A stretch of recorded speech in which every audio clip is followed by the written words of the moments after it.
Hello, everyone. Welcome, welcome. I see people joining. This is fantastic. We're going to give folks just a few minutes to get settled in. As a reminder, you're going to get the most out of this workshop if you move along with us using your Twitter. So have your account open and available. I think you're going to be pretty inspired to tweak it as we go. Give everybody just a couple of minutes. In the meantime, they can put their Twitter handles in the chat, might as well. Absolutely, yes. If you want to open up the chat and drop your Twitter handle in, is a fantastic idea.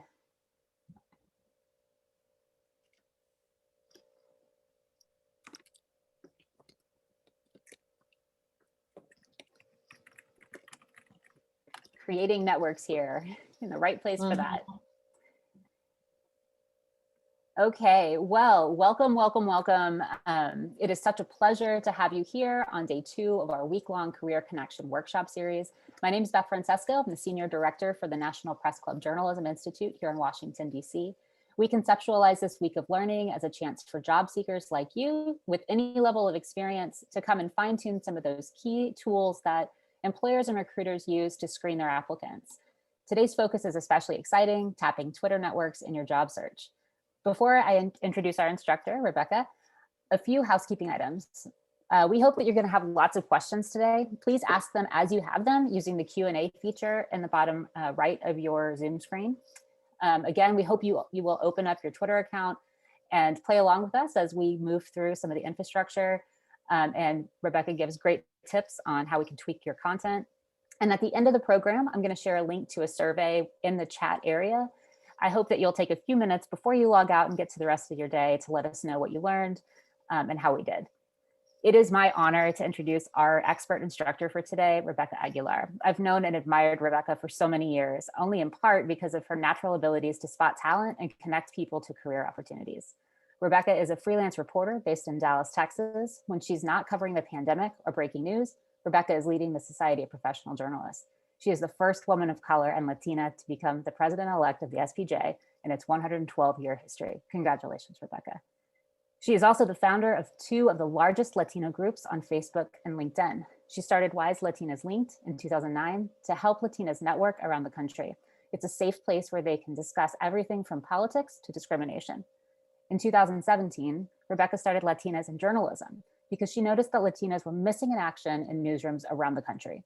The goal of the virtual group is to open doors for Latinas in journalism, but to also provide career advice and mentorship where it's needed. Her groups combined have more than 15,000 members. Rebecca is also a past board member with the National Association of Hispanic Journalists, where she served 4 years as vice president. I could go on and on about Rebecca and how she's created paths where they did not exist, especially for young people, but I'll leave you just with her motto, "My office is the world." Rebecca, let's talk Twitter. Oh, definitely. Thank you so much for the invite. I am honored, Beth, and you and I have been good friends for a long time. And I mean, look at all the people joining us on Twitter this afternoon. Thank you to all of you. I know you're either having lunch or ready for lunch. In fact, my husband's bringing me some Chinese food soon, so I'm ready. But you know what? We're here on Twitter today because Twitter has been great for me as a journalist. I am a freelance journalist in Dallas, and I've gotten job offers through Twitter. I've gotten stories through Twitter.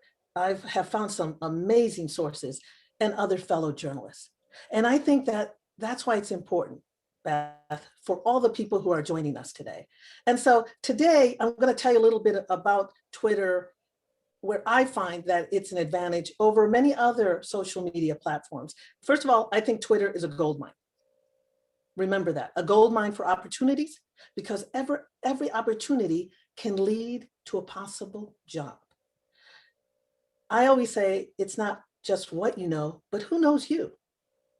It's not what you know, but who knows you. Who knows you right now? Just in case you don't know this, because I know this and I keep it in mind, there's 55 million Twitter users in the US, 192 million around the world, okay? 63% of them are between the ages of 35 and 65. Most of them are men, 66%. And you know what? One of the top reasons people go to Twitter is because of news. especially breaking news. And that's where you come in handy. That's where people need you. That's why people need to get to know you and follow you. So that's important. So we're going to pull up my Twitter. And here's what I want you guys to do, because kind of like, let's do kind of a class together. All right. And I want you guys to pull up your Twitter. All right. Because we're going to go through the anatomy of Twitter. Some of you guys are more advanced, but it's always good to refresh through the basics, I think. I'm sure you agree. And so there's an anatomy to the Twitter here. And one thing that's important is look at, and you can use your own, but I'm using mine as an example here. Let's start from the top. And again, any questions you have, put them, you can put them in the chat, you can put them in the Q&A thing, but, ask us the questions, because I know this is going to go fast. I've done this a few other times and it does go fast.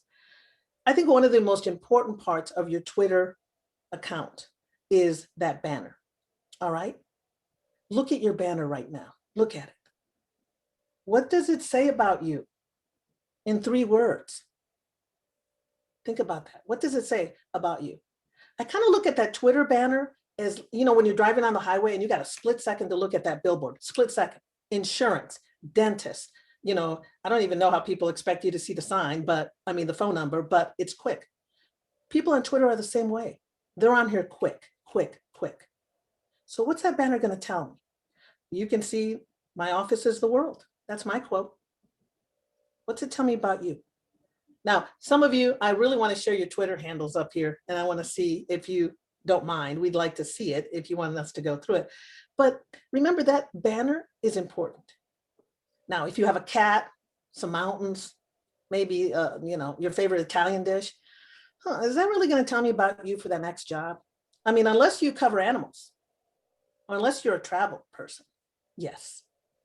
But that banner should really tell me something about you. So look at that. When I look at Twitter, it's prime real estate. Every room in my house is important. When I sell this house, every room will be important for that person out there ready to buy. Same thing with Twitter. That banner is real estate. So make sure it says something about you. Maybe a photo of you on assignment. Maybe a photo you took on assignment. That's important. Rebecca, let's ask if you'd like for Rebecca to take a look at your Twitter. Go ahead and put it in the chat now, and I'll pull one, and we can pull up somebody's. Yeah, we can pull up. Another thing too is your banner, the profile photo. Now look at my profile photo. Okay, I look friendly. I think you'd approach me at Sam's or Costco or where else, anywhere else. Make sure I can tell that, you're approachable, that you're someone I want to connect with. Because again, if there's a future employer out there, they're looking at you. What does this person, they're sizing you up. Every moment, every piece, they're sizing you up. Now, if you have your cat, your dog, a flower, I can't tell your identity. I don't know anything about you. That's important. That profile photo is important. All right. And so, today, if you have a cat or your dog, I have 5 dogs. I mean, I have 4 dogs, but you're not going to see my 4 dogs in that profile photo. It's going to be just about me. Is this someone sharing one with us? Yes, it is. Yes, Annie Anderson has shared her. Okay. All right, Annie. And so, we're going to have constructive criticism here. Okay, so Annie, all right. First of all, let me see. Can I get a little closer on that banner? Let me see. Let's see. Is Annie on? Oh, you see, there you go. The First Amendment that says journalism all over the place. Nice banner, sets the tone. The banner photo sets the tone. Her photo. Can we go into her photo, into Annie's photo? Absolutely. Annie, nice job. There you go. That's what she looks like with a mask on. I mean, she takes it seriously. She's obviously covering the pandemic. Obviously, we know what she looks like. Okay, the next part that's important when in this real estate, and again, ask any questions you want, is that profile right underneath. That's going to draw people in. That right there, that's in blue, is your mini resume, okay? Your mini resume. Think of putting things in there that For example, in mine, I'm going to have things that Annie can't offer, but Annie's going to have things that I don't offer. Think of it as your mini resume in so many characters. So let me look at hers. From California to LA to Virginia to Kentucky. Is that, oh, to Louisiana maybe, or to DC? But always a Californian at heart, journalist, proud SDSU. Okay. You may want to, another thing too, in those profiles, guys, use hashtags. Use hashtags. You can tag people, like she tagged AAJA. You know, you can also tag IRE. That's important. Let me see. Cat mom. Okay. I guess you see, this shows her personality. Now, if you're going to talk about your cat, your dog, whatever, you know, that's great. Get to know that person. She's giving me a personality. I get what she's all about here. I really do. You know, Annie, I really like yours. And here's another thing that's important in that little resume, you guys, because again, a future employer is going to go to her profile. It's going to see what's she all about. Huh. She's part of AAJA. That says a lot. IRE. Obviously, she likes investigative reporting. But there's also that Facebook link. It takes me to her Facebook. Now, I really like people to take me to their LinkedIn. Why? Because if it's a possible employer, I want to see your resume. I'm going to go check it out. That's important. It could be your blog. I want to see your writing style. So, you know what? I know that journalists are told not to brag, but go ahead and do it. Go ahead and do it. Brag about, you know, if you have awards, put it in there. If you speak another language, put it in there. A lot of times when mine is kind of crowded, but I'm always, you know, I used to say, you know, proud daughter of immigrants. You know, as you can see, mine says I'm a Latina. Hey, I'm proud of it. You know, because some people always think, are you Hawaiian? It's like, no, I'm a Latina. But you can see from mine, I mean, you can even go to my blog. Any questions out there, Beth, for us yet? We have a question from Jenna. She says, I know with LinkedIn, you can use SEO in your profile for people to find you. Can you use SEO in your Twitter profile in similar ways? Ooh, that's a good question. You know what I find definitely that helps in the SEO area is in my opinion, and because I try to keep it very basic, and you know, is I like to use a lot of hashtags. I like to tag a lot of people. I think that gets more attention. For example, let me tell you something that happened to me. A few years ago, there was a shooting in Dallas. 4 police officers were killed. A TV station in Colombia was looking for a reporter up here, okay? And they started searching Twitter and they found me. And they tweet me in Spanish, you know, could you do a live shot, you know, in Spanish on Facebook for us? And I was like, oh my, and this was, you know, because it was a big story in Dallas. Unfortunately, I was on another assignment in Toronto, Canada.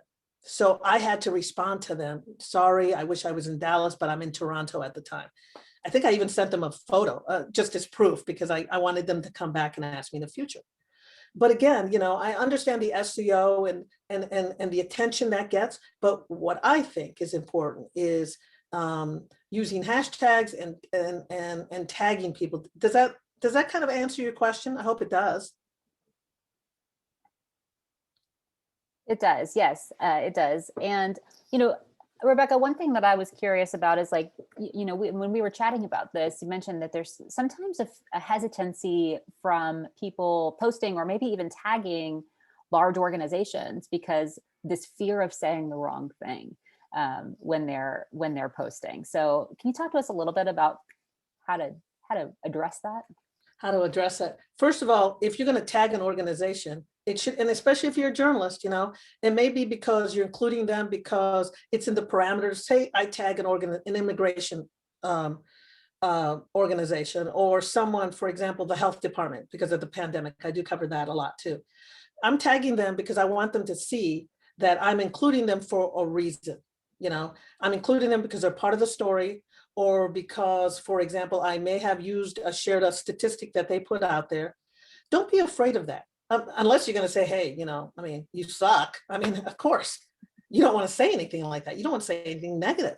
You always have to think like a professional. That's all there is to it. So don't be afraid to tag somebody Especially, like, for example, I've written stories about the pandemic here in Dallas, and sometimes I will like, hey, CDC, I wrote this and you're included. Why not? They want to see it. And also, they have a lot of followers. So you never know when they're going to retweet it, which it helps. I think what's important to, let me talk about your posts. Write this down because I learned this early. I follow the 4 E's. The 4 E's, your post should empower, it should educate, maybe engage, definitely engage people, or entertain. This morning, I think I said something about J-Lo. I said, J-Lo must be having a laugh over this Ben Affleck thing, her rekindling her love or whatever. And, I said, why? Because it's free publicity for her makeup, because everybody's having such a frenzy. And so I added, one of these gifts. That's entertaining, but at the same time, it's engaging because people like her. People like her and they like him. When it comes to empowering, down here, for example, this one, I saw this young journalist. He's following me on Twitter now. He is great at reporting, live tweeting report. He live tweet reports, and he's in a university. And I said, hey, I'm gonna have to get some tips from you. I tweeted him, and then I retweeted it to tell journalists, hey, how many of you people are doing this out there? As you can see my tweet. And this young man now follows me and I follow him. And yeah, I'm sure I'm going to get some tips from him. But again, that was engaging and educational at the same time. I'm telling other journalists, look at this young man, how he live tweet reports. All right. So again, that's part of it. Engaging, empowering. Often, especially right now, you guys, there's people graduating from college, whether it's people you know or people you don't know. It's good to say congratulations. And you're probably saying, well, Rebecca, what does that have to do with my next job? What does that have to do? Every person you connect with on Twitter is a stepping stone to that next opportunity. You just don't see it. It's out there though. You just don't see it. It's not in front of your face. So when this young man follows me, maybe in the future, he'll be in a circle of people like, hey, we need to find somebody that a veteran or, someone who covers North Texas. And he'll say, I know somebody. Every person, everybody you empower, everybody you educate, everybody you engage with, everybody you entertain with is that little connect the dot, not only for a possible job opportunity, but also for just exposure. Also for you people looking for that exclusive story, another source. I mean, it's like an octopus. There's so many things connected to Twitter. And that's why I like it so much. Now, you may say, well, you don't have 100,000 followers. You don't even have, like, I don't know, don't even know what Kim Kardashian now has, like 32 million or whatever. But again, it's being in the right circles, being in where people are listening to. You may say, gosh, well, not everybody's liking your stuff. Not everybody's retweeting it. As long as they see it, they've seen it. It makes an impression. So any other questions out there? Because I could talk forever and ever. Yes, we have a question from Raina, and she says, are there any do's or don'ts you recommend when sharing a story that you've written? What's the secret sauce to get engagement? What I think people really like, and some of the biggest attention getters that I've gotten are videos. The do's, share your knowledge. I've been on there and I'm like, hey, here's my tip of the day, and I'll do it on video because, I have 28 years in television news. So for me, being on video is easy. But if it's not for you, share some tips. I think I have, if you look for hashtag advice for journalists, you'll see that I put one out recently about, how to find your next job, what to background checks on bosses. They're doing background checks on you. And so I'll put up maybe 5 tips. Those are do's. Don't get into war of words with people. Oh, and believe me, I get it all. You journalists think fake news. I mean, even people who follow me, fake news. And I was like, I'm listening. That's it. I will acknowledge that I'm listening. It doesn't mean I like it, but I'm not going to get in a war of words with people.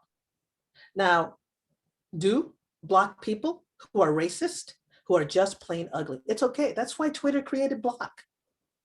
I will not tolerate racist people. I will not tolerate bullies. I won't tolerate them. I don't care who they are. I won't tolerate it. Life is too short to be bullied and hated on Twitter. Now here's a big do, you guys. Do use Twitter etiquette. What does that mean? That means, like today, I think I have 5 new followers. Each one of them, I went to them and said, hey, thank you for the follow. And I briefly look at their profile and I'm like, oh, fellow journalists, it's always good to connect with you. With some, I'm like returning the favor, I'm following you back. With some, I'm like, have a good day. You will decide whether you follow somebody from their profile. That's why it's important, have that profile. But that's a do, Twitter etiquette. When someone comes to the front door of my house, I'm like, come on in, thank you for coming. Same thing with Twitter. You're letting them into your circle. But you have to decide whether you're going to go over to their house right then and there. And I do. And I will decide whether I follow them or not. And again, I always look at from this person, will this person empower me, educate me, entertain me, engage me? If they do, I definitely want to follow them. I think it's important. Again, you're looking at that possible job. You just don't see it right now. Maybe it hasn't even been created, but it's there for you because someone on Twitter is going to notice you.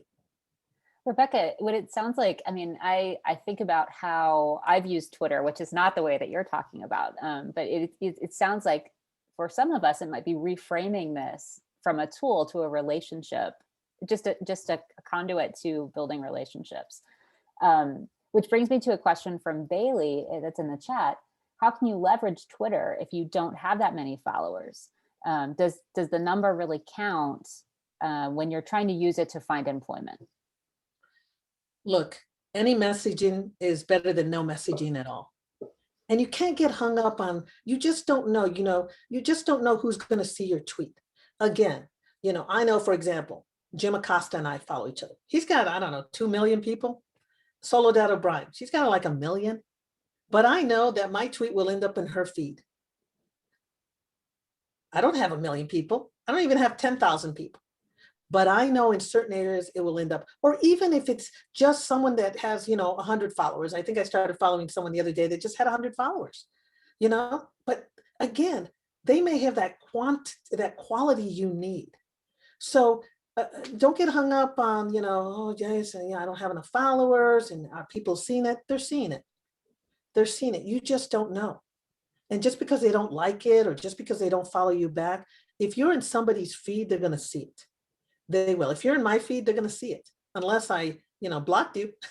But, you're only blocked if you're racist. So, that's it. So don't get hung up on that. But what's important is that you're out there.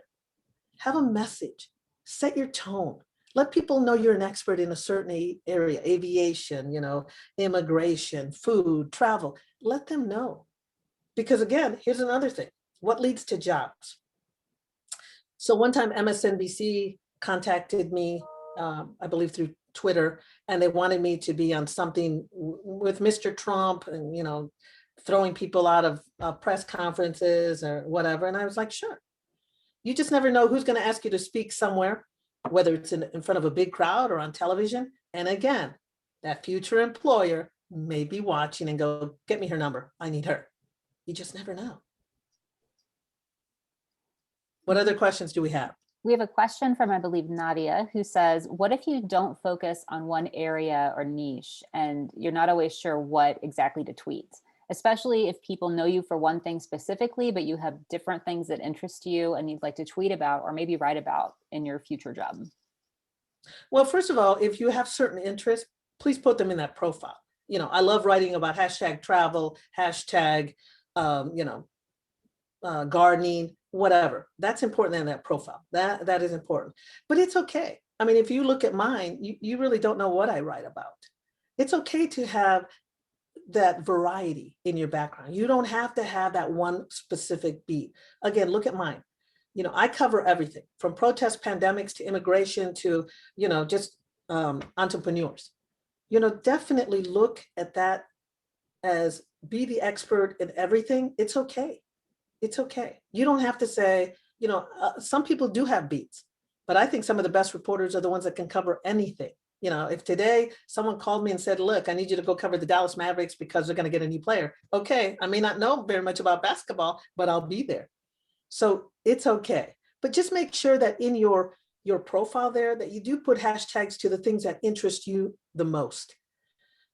Because, people need to know, a little bit about you. It's about setting that tone. And as you can see, mine, obviously, I care about, I'm a media watchdog. I do call out media companies that don't do us right.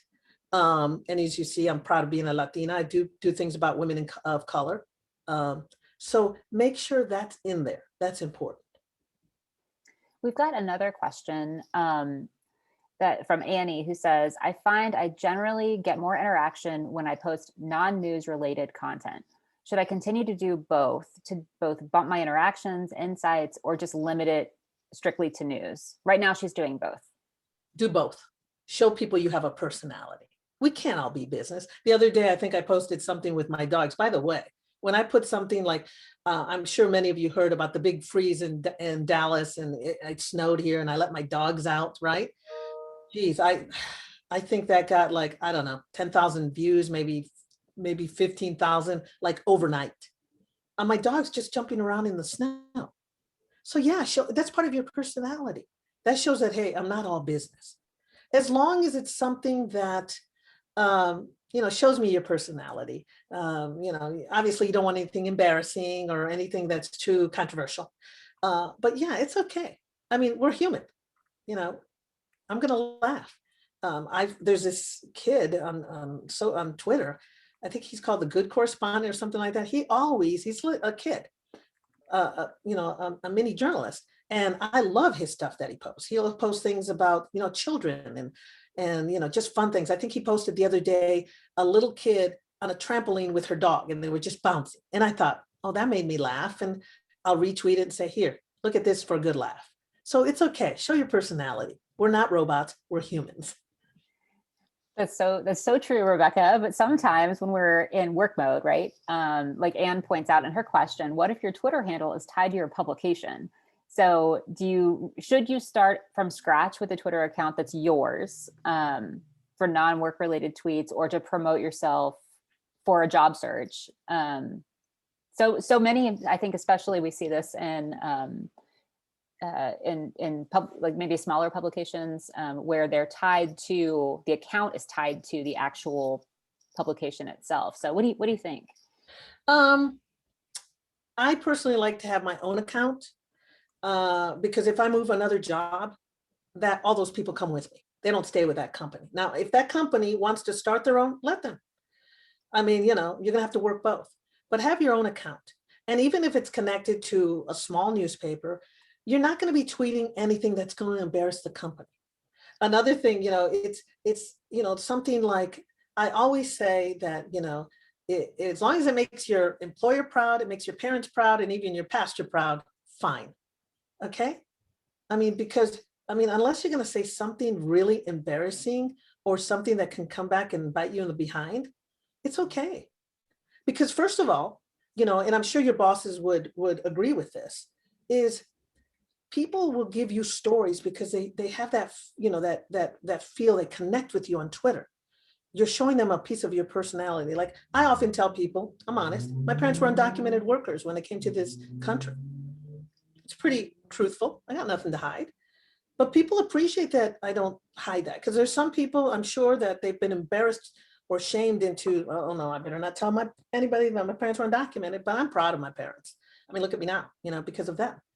So it's all right, and I don't think it's ever embarrassed any of my past employers, because I told them in my interviews. So as long as it doesn't embarrass your employer, as long as your employer would think, all right, showing a little personality, because that's another way you find sources. And you need sources to get those exclusives, right? And you need those exclusives to get that next job, which you'll get through Twitter. We have a request from Alicia to take a look at her Twitter profile. I wonder, let's take a look. Let's do it. Thank you for sharing your Twitter, you guys. I appreciate that. All right. So is this loaded up already? First of all, okay, so Alicia, it's missing a banner photo. Ex-Wall Street Journal reporter, Senate investigator, author Crystal Mesh on pelvic mesh. Oh, wow. I'm impressed already. First of all, even a banner photo, it could be your author. So you have a book, the cover of your book. Again, I'm driving through this. I'm quickly looking at Alicia's, Twitter. I need to see the cover of your book. I don't care if it's maybe you on assignment. Give me something there that says you, and that says Rebecca doesn't have this, Beth doesn't have this, none of the other people here have it. It's unique to you. I would definitely look that. Love your profile picture. You look friendly, you look happy. Love it, keep it. Ex-Wall Street Journal. I would definitely put X and tag WSJ, Wall Street Journal. Maybe tag Senate, which is important. Author, tag, not tag, hashtag. Hashtag Senate, hashtag author. Because if I'm looking for an author, I'm going to look quick and you're going to come up on my feed for sure. Wow, pelvic mesh scandal. That was a big story. I remember that. I think that's important. I would definitely put medical in there, hashtag medical investigations. Dispensing with the truth on pharma. Facts are your friends. Yeah, I like all that. I think there's a lot that you can work with here. You have medical investigations, because that's that mesh, the pelvic mesh scandal. Is that correct? Yes. Okay. I think you have a lot to do. I would tag definitely the Wall Street Journal and anybody else you write for. I would hashtag author. I would, take a picture of the cover of your book, put it as a banner, because this is something you have that I've never seen before. By the way, connect with me on Twitter. I find you very interesting. And aliciamundy.com. Go in there. Beth, can you take it? Mm-hmm.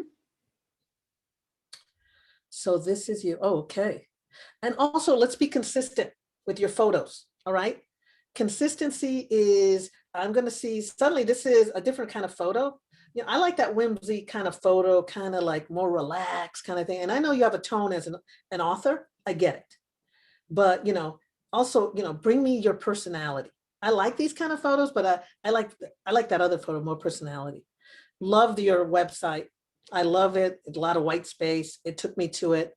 Just make sure you keep this updated. That's important. So Alicia points out that her webpage is way out of date and she hates her professional photo. But and replace it. Yeah. I mean, you don't even need a professional photo. If you look at my Twitter handle, that's a selfie I took. It's okay. And I use that for everything. That was a selfie I took last year. It's okay. Replace that photo, update, but keep it updated. I would also, with your website, going back to it, because, I did take a few classes on building websites. Give me some bullet points there. You know what I mean? The author and boom, boom, boom, boom. Because again, people spend less than 30 seconds on a website. Yours loaded up fast. That's good. But so that's important. And I love that you have your social media buttons on the top. But Rebecca, again, work it. One question, or going back to the updated, the website, you said the website was important to include in the bio, but you mentioned LinkedIn. We do have a LinkedIn session tomorrow, so I hope people are coming to that. How important is it, to have that website be one representative of what you're doing now? Like, obviously you mentioned if you've got a blog, if you've got like Alicia's website or your LinkedIn, people are going to click through. So it needs to stay up to date as much as your Twitter. All the time. Right? And I'm glad Alicia told us that her website is not updated. You need to update it. And again, because if I'm doing a big story on another mesh thing, who am I going to call? Who's CNN going to call? Get that author, get her on here right away. That's important. But I need to see your website. And if it's not updated, you don't want a producer who's looking for you thinking, oh, okay, I'm sorry, this is not updated. Update it all the time. I try to update all my stuff, including passwords, guys, every 2 months, because there's hackers trying to get in. every 2 months, change that password because we're journalists.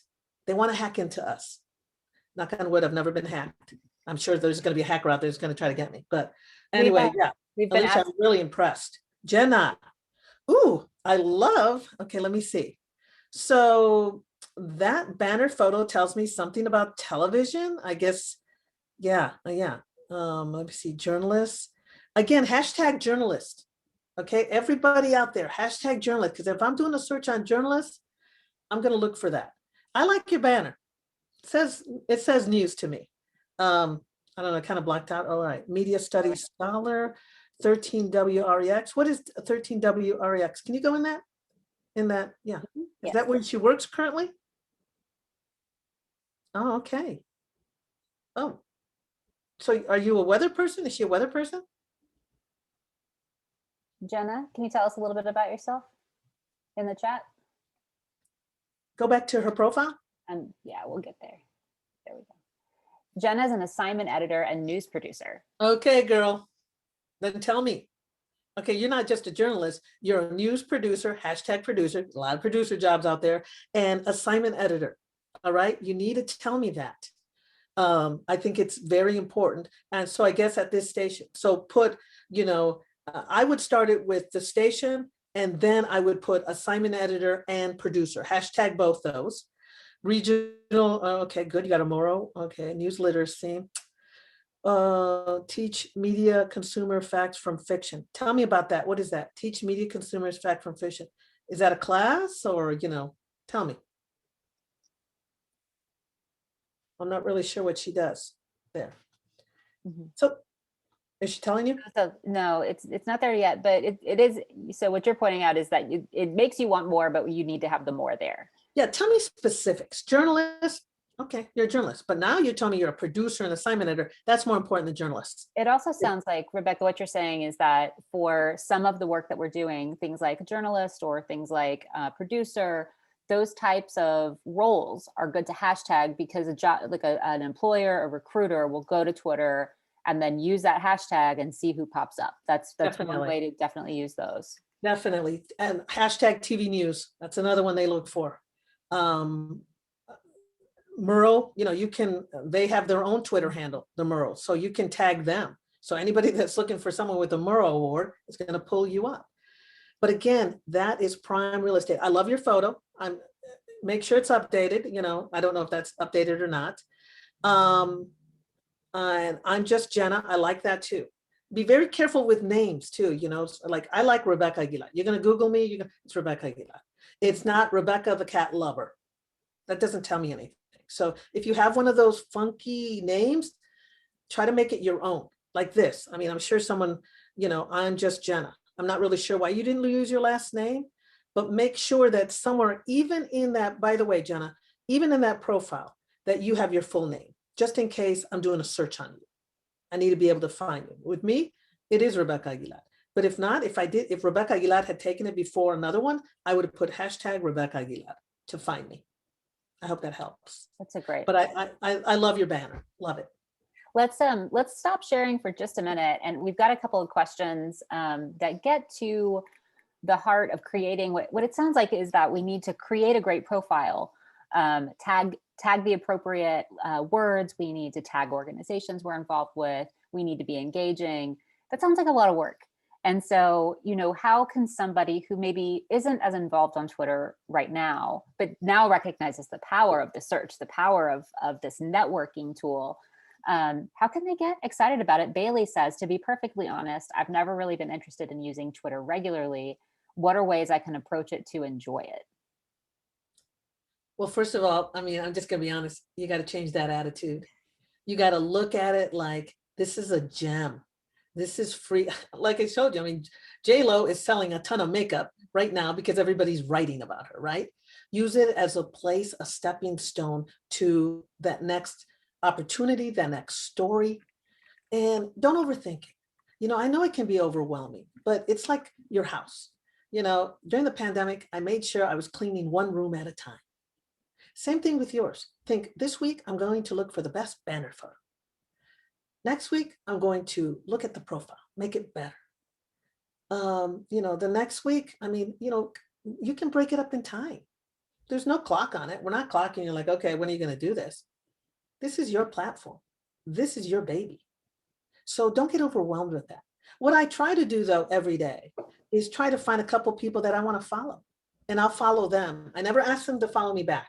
I think I don't know. I think I want it to be more organic, but I will follow them. And usually if they follow me back, that's when I come back and say, hey, thanks. But I try to find people that, I can learn from, that can be inspiring. But, again, take it one step at a time, but use it because it is such a great tool. Like I said, it has, I do before the pandemic, a lot of speaking engagements around the country, especially anybody who knows another language. I should be tweeting more in Spanish, to be honest with you. But, lately it's been mostly English. But if you know another language, tweet in that language too. Because again, 192 million people around the world using Twitter. A lot of Spanish speakers out there. So use it. But don't overwhelm yourself. Take it one piece at a time. Along those lines, do you have a recommended frequency for how often someone should post in Twitter to stay relevant or on radars? I say when you wake up, go check out Twitter. Twitter had the power of, look at Twitter. Look at everything from George Floyd to, Libya's leaders being taken down. I mean, it is a powerful platform, right? I mean, Mr. Trump used it forever, right? So look at it as a powerful platform. I usually like to look at it in the morning. I always tell people, you want to get a hold of me? Send me a tweet. It's true. Sure, right? But look at it in the morning. Think of something, even if you just say, hey, there's hashtags every morning. Motivation Monday, Twitter, Tuesday, whatever, trends. Look for the hashtag for the day and add something to it. Even if it's like, hey, today, even if you're saying today I'm going to get my vaccination shot, wish me luck. You'd be surprised how many people will wish you luck. But just say something, have your voice out there. Don't be afraid. Even if you take a picture or rehash a picture from a year ago. Here's what I was doing a year ago when the pandemic hit. What were you doing? Now, if nobody answers you, don't worry about it. But you made people think. It's okay. So, I will say this, best times to tweet, in my opinion, are around, I'd say 1, 2 o'clock. Eastern time, because by that time people in Central Time are having lunch and people in California, they're just waking up, kind of getting their day going. It's important. I think Wednesdays are good days. Sundays are good day too, because people are just chilling out, looking at Twitter, seeing what the week is, moving forward, that kind of thing. I like those 2 days the most. We have a question from Jenna related to the job search. If you're looking to change mediums or even careers, how do you brand on Twitter for that new industry? For example, she works in TV news, but what if she wants to work in radio? Do you have to think about like doing more hashtags related to radio, even if you don't have that experience or expertise? How do you switch brands that way? Go find those people, first of all. Find people that are in radio and let them know. First of all, you want those contacts. If you want to move over to radio, find those people, the NPR people, the local radio reporters. That's important, and you can start a conversation with them. You can tweet them. Secondly, if you're interested in radio, find anything radio that you're learning about radio and share it and put it out there. I'm thinking of going from TV news to radio. I saw this story, that so-and-so did on YouTube. Share it. Because suddenly you're putting it out there. You're not saying you're looking for the job now, but you're interested. You'd be surprised, especially for a TV reporter, because I've done radio too. I started in radio. You'd be surprised how many people will be interested in you. I see what I'm seeing recently is a lot of print people going into radio. It is a powerful platform, but you have to put it out there. And you can put it in your profile, hoping one day to be a radio reporter. Put it out there. It's on your profile.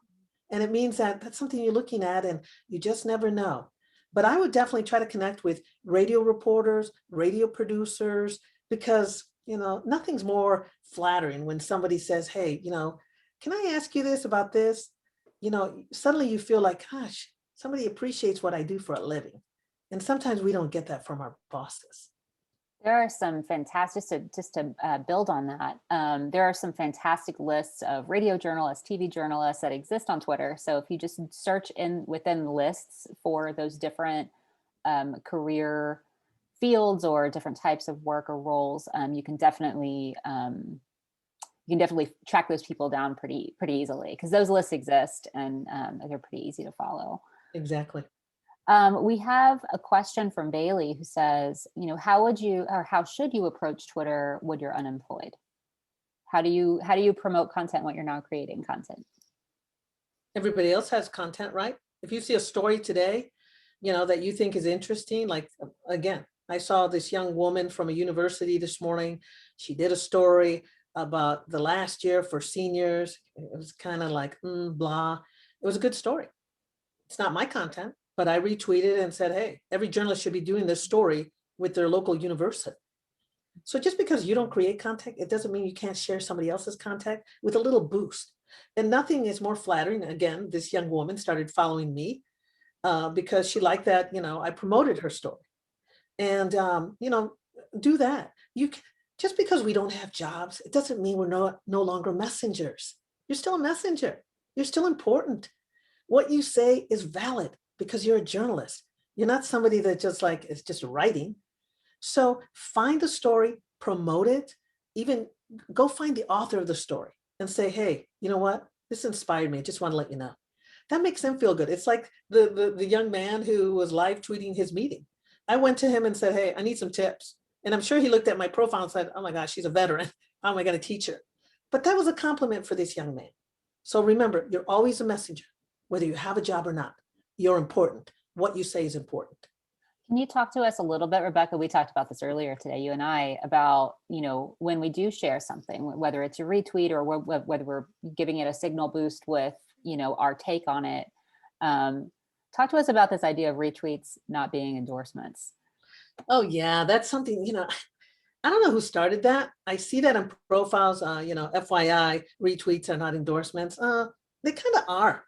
I mean, you're retweeting it because you liked it, It may not be the official endorsement, but come on, reality check, it is. So if you're going to retweet something, especially if you're a journalist, tell me why you're retweeting it. So this way, if your boss goes, oh, wait a minute, why'd you retweet this? This is controversial. You can add that one line, interesting article here, a little bit controversial, check it out. That's it. But remember, I don't care what anybody said. Really, to me, when I see retweets are not endorsements, I mean, it's not like it's going to protect you from getting fired. If you really do something blatantly dumb, the boss is going to call you in and he doesn't care when you put that line. So it's no safety net. Honestly, don't even waste those characters on your profile.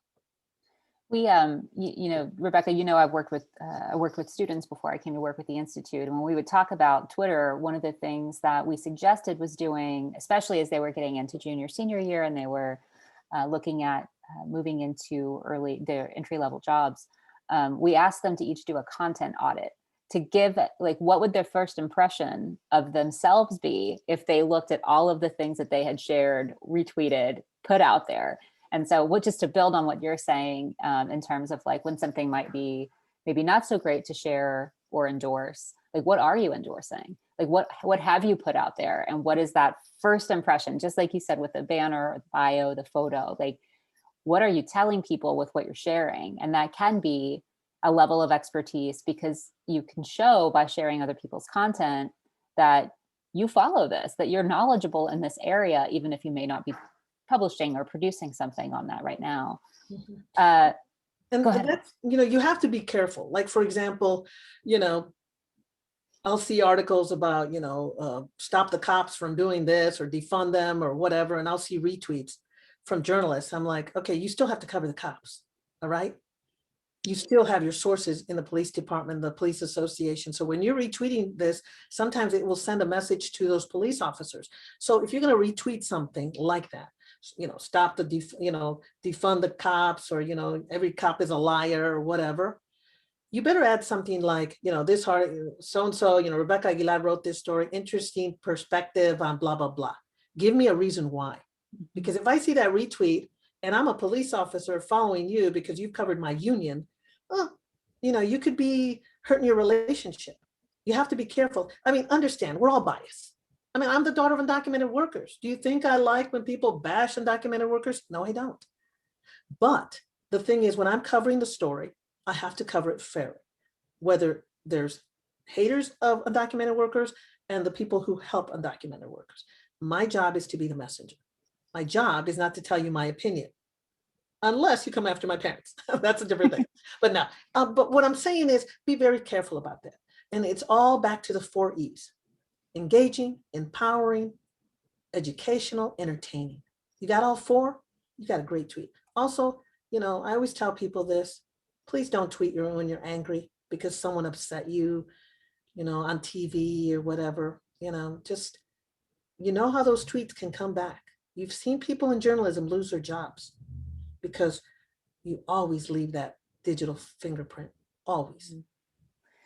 Juliet asks, this is kind of switching gears a little bit, but does verification matter? The little blue verified badge, does that matter to employers? Does that matter to sources? No one cares. I don't know why people put so much emphasis on that. I don't have it. I know many journalists who don't have it, well-known journalists. And I also know people who are out of the business and they're verified. I know like 5 people right now have less followers than me. They're not even in the business and they're verified. Don't put so much weight on a little blue check. Really? I mean, come on. That's like someone saying, I don't know if Rebecca's good enough. I don't care. Don't put so much weight in a little blue check. Really? I mean, it's like me. Do I need a title to be me? Do I need to have, this or that to make me? I'm me. I don't need a blue check to verify me. What verifies me is my work. What verifies me is the truth I seek. What verifies me is just being a good person on Twitter. I don't need a check. So get over that. Don't worry about it. I've told many employers have told me that they don't care. They don't care about the check. If somebody does have some maybe questionable content that they've shared in the past, should they go back and delete it, or what should they do? Whew, that's a tough one, you guys. I've had that question so many times. Look, everything will leave a digital fingerprint. Now, if you have said something that is going to come back, yes, I would delete it. I would delete it. It's out there. It's ugly. It may be ugly. But, if people are going to find, if you're going to be truly transparent, you're going to leave it up there. I personally, knock on wood, I don't think I've ever said anything I need to take down. Even, thank you, God, Twitter did not exist when I was a teenager. But, if you're just a plain ugly person, it doesn't matter whether you wrote it when you're 16 years old or you wrote it now, you're going to be discovered. You will. But clean up your Twitter. Clean it up. If somebody really wants to find out your past, they're going to find it. They will. It's okay. One of our guests, Patrick, shared this site, tweetdelete.net, which I guess deletes some of your tweets after a certain number of days. I suppose you can set that. So thank you, Patrick, for sharing that resource. Yeah, thank you. We're at 12:55. You were right, Rebecca. That flew by. I think that it's this has just been so fantastic, and we are so grateful for your time and your expertise. I don't know about our guests, but I know that based on this, I had my profile pulled up so we could look at it, but then it was like, oh no, I don't know. I don't know if I can. Well, what's important right now for all the people that have joined us during this lunch hour, make sure you put your Twitter handle in there. You guys, right now I'm seeing close to 50 people, all right? You should all be following each other. Because why? We had this in common. Because we wanted to learn on Twitter. Save that chat, follow everybody on Twitter. Again, welcome people into your Twitter. Don't be afraid. Use this golden opportunity. 55 million people use Twitter. How many of those have jobs ready to offer you? Thank you so much, Rebecca. I just have a few more notes for our guests before we sign off. Hold on just a few minutes for us. I told you earlier, we'd love to know what you learned from this program, how we did. So I'm going to share a link to a survey. I hope you'll take a few minutes before you get to the rest of your day to let us know how we did. We are also we've made this week's programs for Career Connection workshops available to you at no cost. We hope you might consider a donation to the Institute to help us continue to be able to offer this type of programming. I just shared a link for our donation site. And in just a little while, you're going to receive a recording, a link to a recording of today's program by email. We do hope that we'll see you tomorrow for leveraging LinkedIn. Same time, same place. The URL will stay the same. And then again on Thursday, we're going to tackle revving up your resume. Can I say one more thing? Sure thing, Rebecca. I would not be a good leader if I wouldn't invite you all to join the Society of Professional Journalists. I am the president-elect. I'll be the president in September. We're a great organization. We have a convention, a hybrid convention. You can either go to New Orleans or do it virtual. And it's in September. We have great speakers, great panels. Again, grow your network. And the way you do it is you join an organization. And also think about being a leader, because as a leader, I get a lot of job offers. So thank you, Beth, for inviting me. Thank you, everybody, for joining us. I really appreciate it. We so appreciate your sharing your expertise. I know you could talk about Twitter and about networking for days and days and days. So we are grateful for it and hope to see you again very soon. Thank you, Rebecca. Bye, you guys. Have a good one. Thank you, Beth.